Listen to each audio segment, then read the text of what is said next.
Bos, kondisi Babadan 1 cukup deras. Abu campur pasir ini cukup deras, Bos. Dan ini dan lapor dan. Astagfirullah.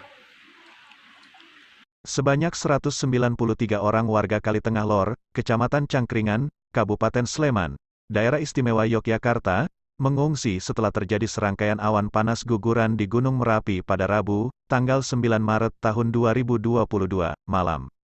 Kepala Pelaksana Badan Penanggulangan Bencana Daerah, BPBD, Sleman Makwan mengatakan, warga mengungsi ke Balai Desa Gelagaharjo, pengungsi pagi ini sudah kembali semua ke Kalitengah Lor, kata Makwan saat dihubungi. Kamis, tanggal 10 Maret tahun 2022.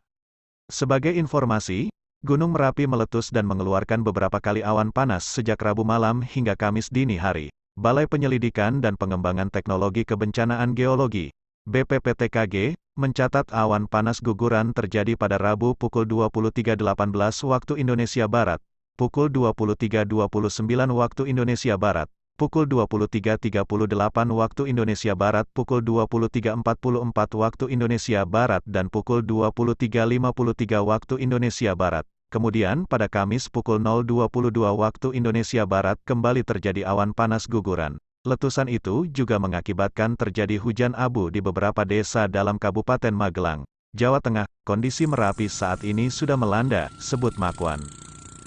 Warga sudah mulai mengevakuasi diri mandiri meninggalkan area rawan bencana sementara.